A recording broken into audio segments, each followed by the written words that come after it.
Order was originally formed as a means to go hand in hand and fight against the half-breeds. Humanity was at the time at war with the half-breeds, and they had a hard time surviving. The half-breeds were fewer, but they were definitely more powerful. At this point in the story, the Order has realized that in order for them to finally win the battle over the half-breeds, they have to commission the best weapon makers there are in the world to make the things that they need to fight whatever it was that they were coming up against. And that war that remains a status quo for the better part of 1,000 years suddenly changes with the Industrial Revolution, because now that equilibrium is changed by machinery and inventions. We started looking at what are the things that we think are interesting to propel something, to weaponize something. It took a lot of iteration to get something that had the craftsmanship of the period, but also you had this alternate technology that you had to integrate into just the basic assault rifle. There's definitely prototype weaponry at that time where some of the guns makers were developing automatic weapons out of their semi-automatic weapons. So we thought a rifle that was fully automatic was something that they would have figured out.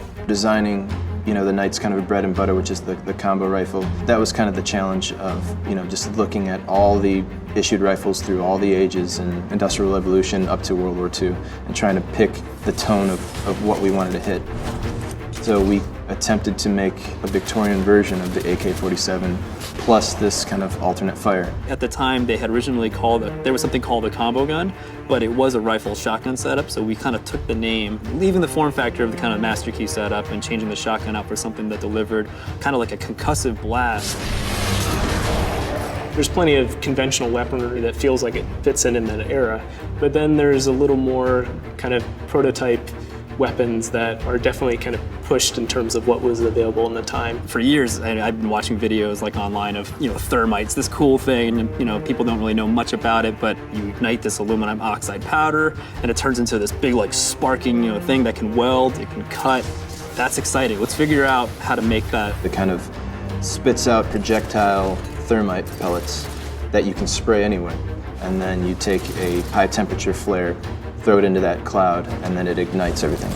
You could do it in that order, but what if you were to actually fire the flare first, set that up, and then spray the thermite after? It's got multiple different ways that you could play it. That's interesting. So we just kind of kept on going down that path of figuring out what things that maybe, don't get a lot of exploration in other games for weapon ideas. We wanted to make sure nothing felt contrived. So we went to a meticulous level of research and trying to find, as we're putting together these slightly fantastical devices, how we can make them feel grounded in the technology of the era. We were looking at Edison and Tesla, and so we said, okay, well, electricity has got to be something that we play with, and everything's being electrified at the time period, so let's put that in one camp. We've actually used Tesla as one of our main points of contact in the game.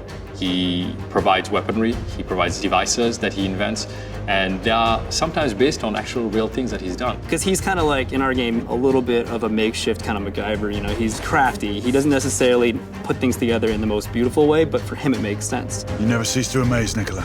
So we said, okay, maybe he took these leftover parts from a rifle, the forestock, and he just started whittling and cutting it down and adding some other pieces to it. Even though they're gadgets and weapons that didn't exist in that time period, they're made from components and ideas and research that were available then. Especially the arc gun, when it kind of unfurls and starts charging up. And we thought, okay, well, it's kind of cool if maybe it spins up, generates electricity, and that thing then kind of stores itself along a Jacob's ladder-like apparatus that is also the aiming part of the weapon, and then that thing finds its way kind of arcing towards its target, and when it hits, it delivers, so much energy that whatever it hits, pretty much it atomizes and blows it up.